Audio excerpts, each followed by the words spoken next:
Hi friends, it's Heidi M, and I'm joined virtually today with filmmaker Anthony Sneed. Anthony, so lovely to meet you. It's so nice to meet you too, Heidi. So Anthony, let us maybe start by having you introduce yourself. You are in the filmmaking world, but tell us a little bit more about yourself. Yeah, I'm a writer, director, and editor based in Brooklyn, New York. I went to AFI Conservatory for film directing, and I've been making films for about 8 years. And I've been specifically in the short film space, and a lot of my films um, deal with indigenous stories with a twist. So it's not just identity stuff. Yes. It's yeah, I'm really I'm heading into the feature film space finally. And yeah, and a lot of my work that I'm focused on is taking genre films and giving it that twist that we haven't seen before with seeing the native faces on screen. I like that. And I also think it's interesting how I've seen the film. We're going to be speaking about your film that is going to be premiering at Slamdance this year, The Great Cherokee Grandmother. So for those of us who have had a sneak peek, we kind of know what it's about. But without giving too much away, how would you describe this film for folks? Yeah, so it's funny because I probably don't have to fully I explain the know. concept to natives because every native has had this experience. And I thought I was in a bubble because, I'm quarter Cherokee and my family lives on the reservation in North Carolina, the Eastern Band of Cherokee Indians. And growing up, when people find out that you're part Cherokee, you get the person saying, that's so funny. My great great grandmother was Cherokee. I was always told these stories. And I thought it was specific to Cherokee, but my cinematographer, Robert Hunter, one day I had this light bulb kind of question for him. And I said, wait, have people ever said this to you? And he's like, I think he used a curse word, but he's like, F yeah, bro. He's like, I've been getting this by like every native gets this. I was like, oh, okay. Okay. So it's not just Cherokee. I'm like, okay, cool. Yeah, it deals with that subject matter that gets brought up. And I think even people that aren't native kind of have an inkling of it because you have people like Elizabeth Warren. She publicly has said that she was told stories and that kind of thing. So yeah, and there's a lot of people that do have these stories in their families. So it's not like we're um my goal is not to talk down to the receivers of the information, the non-natives. My goal is to invite people to the table and share a laugh and walk away having learned something and having a good time at the same time. Yes, I agree. So I had a sneak peek of the film for those of you watching or listening, and I love how you set it up and kind of just take it apart, like you move it all around.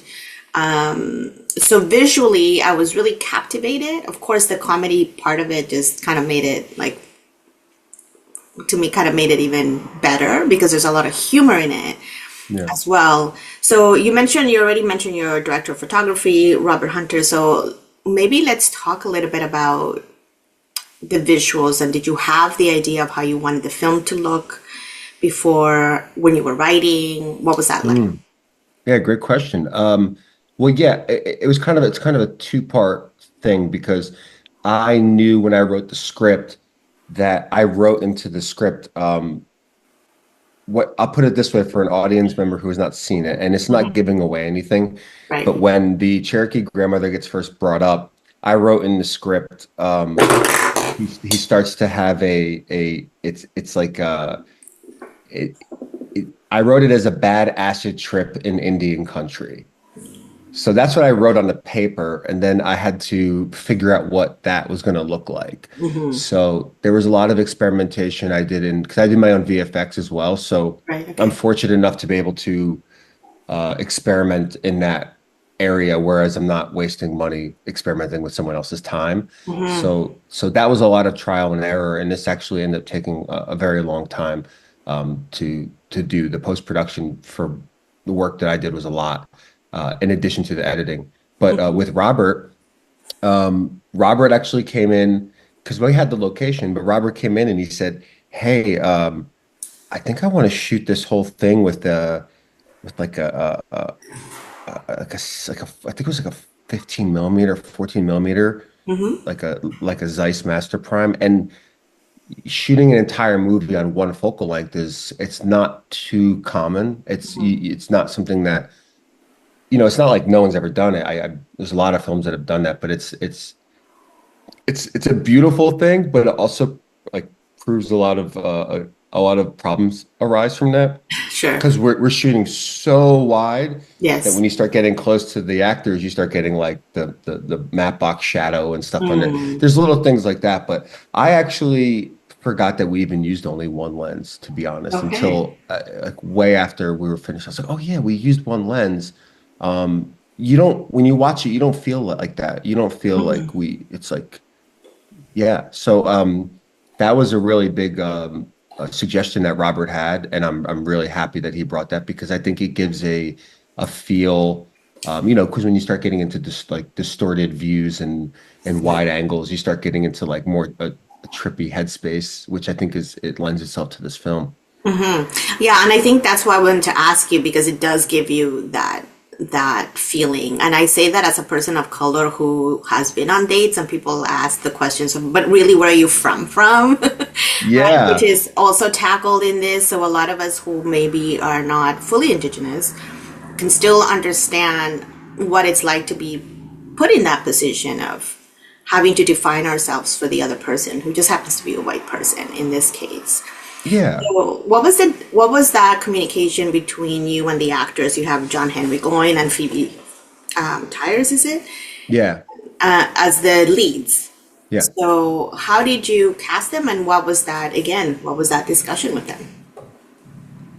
Yeah, so so I've known Phoebe for over 10 years, maybe even a little bit longer. She actually had a role in my first short film that I ever did, which is called Suck, and she's amazing. And I wanted a blonde because when you're making a film, it's like, yes, we can get a white person, which is what the point of this is to have a white person for in that role. We can get a brunette, but what's going to really contrast against John Henry? So like a blonde, like I wanted like a Fox News anchor. Yes.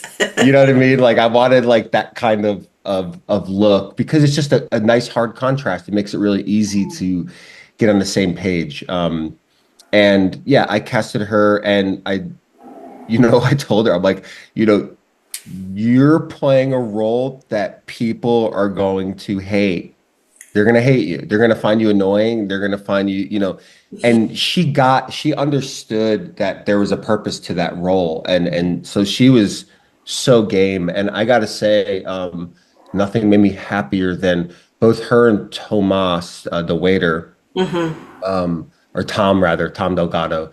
Um, they had never been to a reservation before, and if you look in the audience, speaking of casting, if you look in the background, every single person in the restaurant's Cherokee, Yes. Yes. right? I love Every that. person's Cherokee, which is it's a little Easter egg thing. And so when they were in the green room, you go in the green room and you got people crafting and beating and like it was almost like a Spinal Tap version of like being on a native film set because they were just back there and Phoebe and Tom were just kind of like blown away by it because they never experienced that kind of culture before, and it was such a loving environment, and they were thanking me for that experience, just solely that, not even necessarily just doing the film.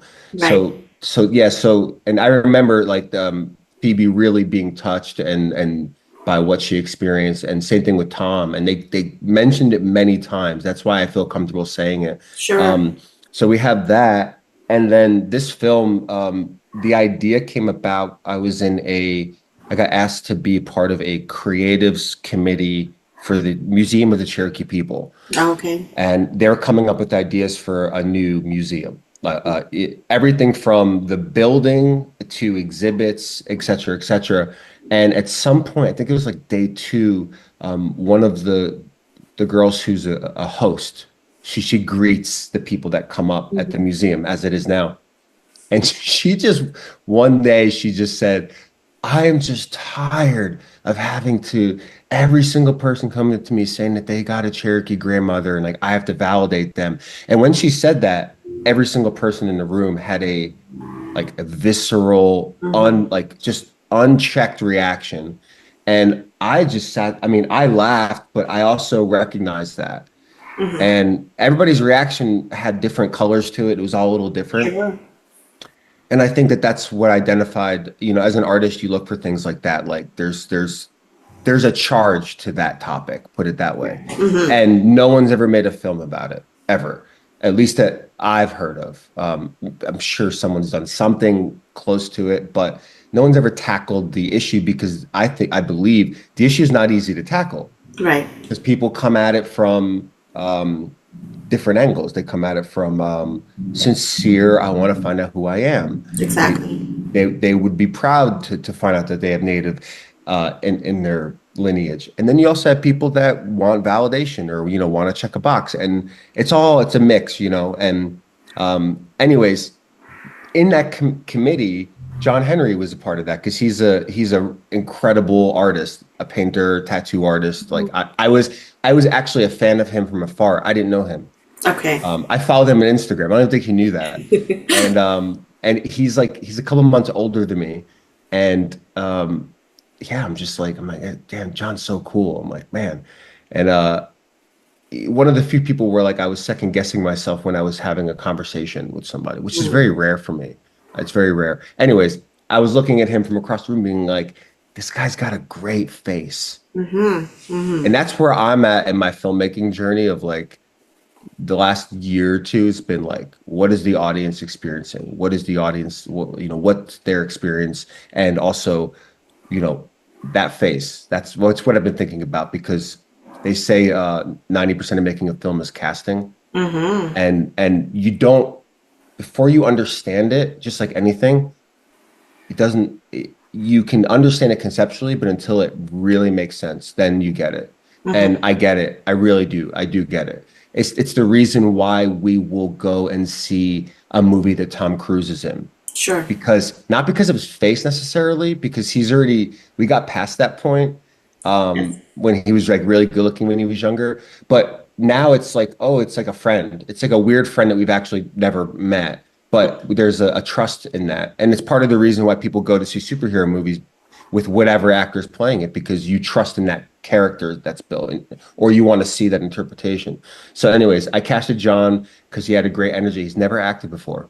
Okay. I mean, I wouldn't have guessed, but I also feel because of the subject matter is probably also part of the comfort level that comes across on screen, because it seems like maybe he lived this. I'm not, Yeah, I don't. Maybe not exactly, but maybe relatable. Oh, he's definitely. Well, first of all, he's definitely been in this situation. He said that on set.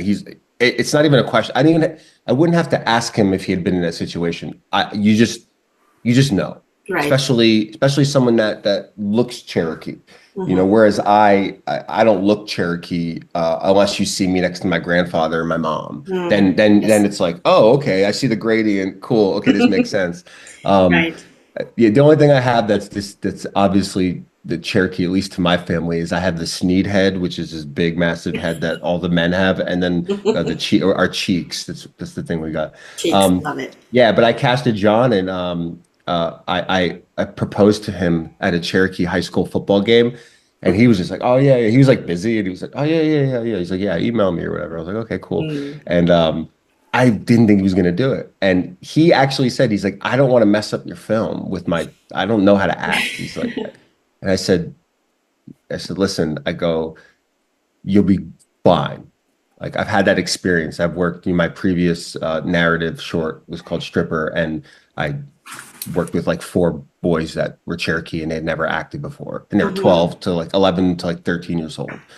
So if I can deal with 4 boys that never acted and that energy level going all around, I can definitely work with John, who's my age. And yeah, also Milos Forman is someone I really love, the director. And yes. I've listened to some like interviews with him, and he was talking about mixing actors with non-actors, and Mhm. how, I had this theory that the best actor in the world is on one end of the spectrum, and a non-actor is on this end of the spectrum, and it's kind of, you can they're both capable of giving incredible performances. It's once you start getting the tools in your head, you can't really fully get to either end of the spectrum unless you've absorbed it and you don't think about it.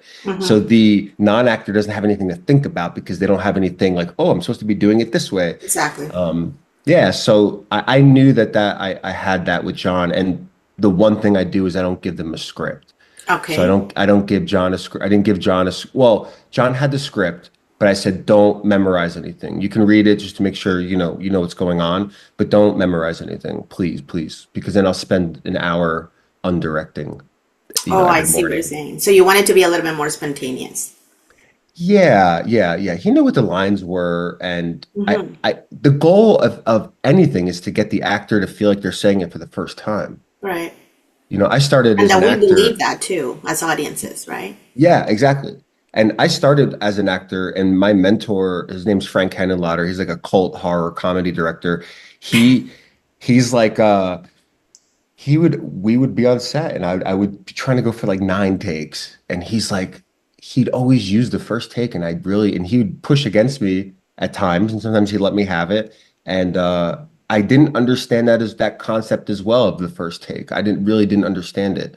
And now I usually go for first takes. Okay. Usually there's the magic, that lightning in a bottle that, as soon as our consciousness gets in the way as actors, we Hmm. smell it a mile away as audience members, you know, Okay. unless you're watching like a soap opera or something. Yes. A completely different drama Yeah, altogether. yeah, yeah. But I thought John was fantastic. I thought Phoebe was fantastic. I didn't have to do anything. They kind of just did it. It Yeah, was for effortless. sure. Yeah, I forget John's never acted before. Well, I wouldn't have guessed because to me, it was just, again, everything was complementary.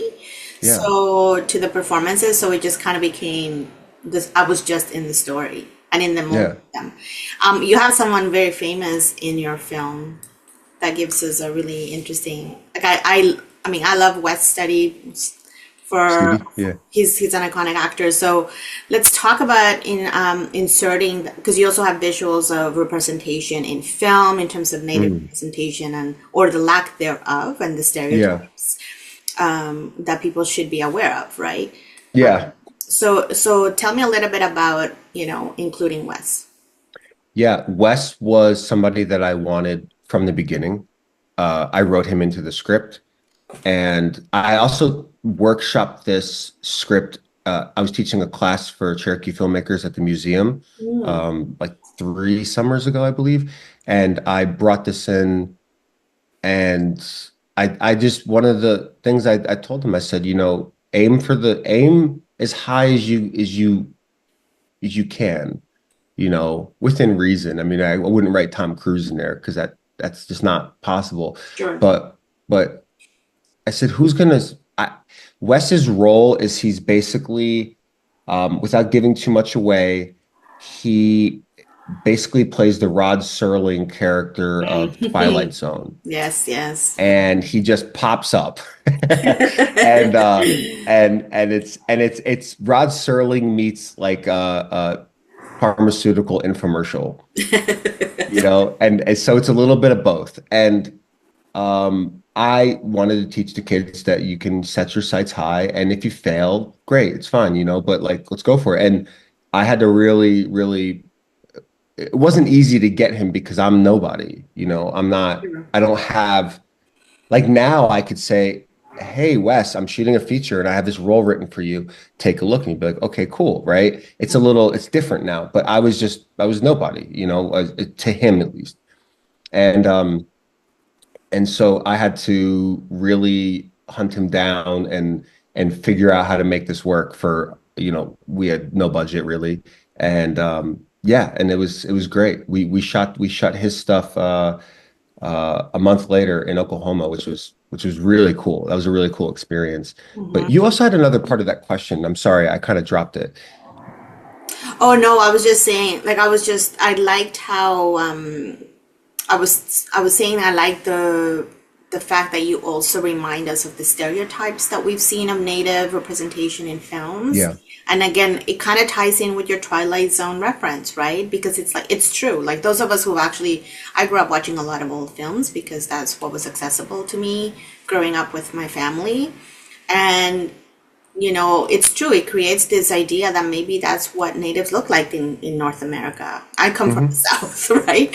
So, Yeah. my people might look slightly different and we don't know because we haven't connected until you're here now in person and we see that here in Canada in terms of, the misrepresentation and the lack of representation. So I like Yeah. that commentary. I don't think it's given a lot away and I think it's a nice insertion of, like you said, the genre elements into the film. Yeah, I think I'm glad no one's brought it up yet.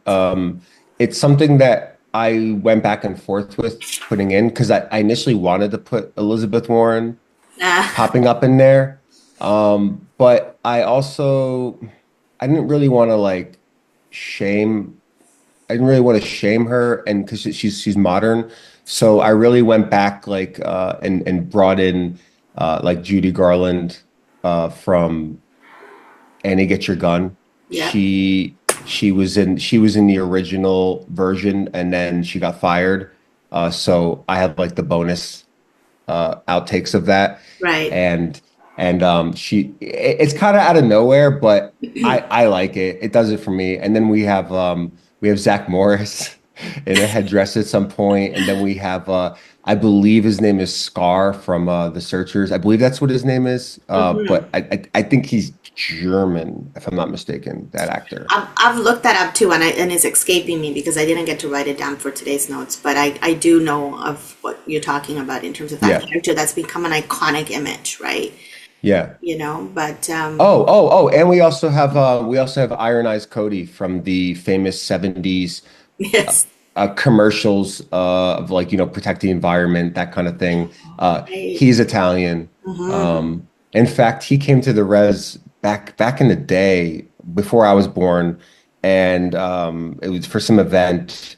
And that's the thing that I have found, and I'm not going to say I can't speak for all natives at all, but from what I've heard, um, there's people that they know that they weren't native, but back in the day, because there was no representation, that they support them. Natives Mm, support them. Like I've had people say like they support Lou Diamond Phillips. They support mm, like so Iron Eyes Cody when he came to the reservation, they weren't like you nowadays they'd probably chase him off the res with like hatchets and like torches and stuff like that. But back then it was like they all went out drinking with them afterwards. And my granddad said that one of his friends went up because natives are funny. Like natives are actually have some of the best sense of humor. they do. And he came up and he said, "Hey, Iron Eyes." And he looks over and he takes a piece of trash and he drops it on the floor because in the commercial there's trash on the ground and then he looks Yes, up and then there's like a tear and everyone laughed when he did that because it's just they knew what it was and they all knew he was Italian, for sure. like, yeah, and like that's just different times, right? Like you couldn't get away with that now. But it's funny how like they 30 years ago they weren't trying to like find these people and take them down and it's such a weird subject. Yeah, and I think it's There's at such an interesting time we're living in too, because there's information available. So if you really want to go and do the research for yourself, do the research, right? Rather than just yeah, taking, look, oral storytelling is important, but I'm sure my grandmother has told me stuff, but it's not until I go back and actually research it that I will know what yeah, is fact versus just hearsay because it's been told to us many times over, right? And I think at the end that's what's happening now. yeah, We can grow up thinking a lot of things about our families, but it isn't until we actually inform ourselves that yeah, we'll know. yeah, and it's a really interesting time with the technology that we have available to us and the resources because you have someone like I witness it when you see, they came out with, obviously Buffy St. Marie, and then you have Sasheen Littlefeather. Um, it's interesting to see, like, you can have the most concrete evidence, and you still have like a large groups of natives that refuse to believe that stuff Yes. because and then you have on the scale, you have, well, they did so much for the native I know, community, right? and then it's like I was thinking about that. It's like Sashi and Littlefeather at the time, because this is like back in the day. Yes. um I think the no pun, but I think the arrows that were slung at her for representing natives, I think I think you got to support her, because even if she wasn't native, she acted as a representative of us, and then she, got shot down for that. Hmm. Um, is it okay that if you believe that, what her family says is that she's not native, if you believe her family, is it okay to portray a native and live that identity? I don't know. I mean, that's such a dicey question, because like I almost feel bad. I honestly, if from based on the stuff that I saw about Buffy, I believe that back then she found a loophole where it's like, Sure. I'm in the folk scene, people aren't giving me any attention, and folk people love natives, and like they love that part of culture. So she leaned into that and got accepted. And I get that. And no one was ever going to call her out because it's the 60s. Right. And you start living that lie. And I actually kind of feel bad for her now, because she's done a lot of great stuff for natives. She's Hmm. supported, but then at the same time, how many slots are available for natives in entertainment? How many I spots, know. right? That's the thing, right? So that was taken. And it could have been someone that had a different experience that might have really touched a chord with us, that might have been more of a Bob Dylan level creative, that could have reached, to across to where like everybody knows that person's name. Because maybe Buffy got so far based on who she was, but the actual lived experience didn't translate to a genuine felt energy that was the art, and didn't resonate, could have resonated on a bigger scale. I don't know. Um, Yeah, and it's compounded, right? Like yeah, there are so many layers to tease apart. But I'm gonna bring it back to your film because you mentioned also, when we're on a date with these two folks, but they're in a yeah. restaurant and everyone else there is native, they're Cherokee. And I love that because I love that you also gave us this auntie who kind Oh, of makes a comment. So just yeah, even seeing the difference, like visually seeing the difference in that space, yeah. gives the film a different vibe altogether versus if somebody else kind of came and did this film. I think that's kind of what I'm Oh, like. yeah. Yeah, yeah. I originally wanted that role to be played by the first and only female chief of the Cherokee, Joyce Dugan, who's I'm friends with. I just shot her in my last documentary. And yeah, she wasn't available on that day, unfortunately. But yeah, we got Leanie at the last second. Literally, she got a phone call like 30 minutes, and she came through. She was great. She Love was it. great. Yeah, and she kind of, if you watch her, if you watch it again, she's kind of like Jiminy Cricket and Pinocchio. There's definitely some Pinocchio mapping in that at the end of that I film. like these references. Thank you. Yeah, yeah. I'm a real Right? Cherokee, without giving away too much stuff, or even the chef has a line straight from Oh Pinocchio, yeah. which is it's just a real live boy. I'm gonna say Mm. boy, a real live boy. This calls for a celebration, Yeah, that's it's so that. true. And I think that's why I tell people you have to watch films more than once because Mm. or revisit them later because there are going to be all these nuggets that really come at you also depending on where you are, Oh yeah. in your learning process about movies and just life in general. So thank you Yeah. for giving me those Easter eggs too. Yeah, I believe in that too. And if you love a film, watch it as many times as you can, break it down. I watch Psycho probably like once every 6 months. And I watched it the other night, and I noticed something that I have to actually go back because I didn't rewind it because I was with someone watching it. I'm pretty darn sure that in the opening scene when she's in her hotel room, that there's an Easter egg in the background in the open door of her bathroom that Oh, that the bathtub is full and it's full of bloody water. is it? I gotta go watch it now.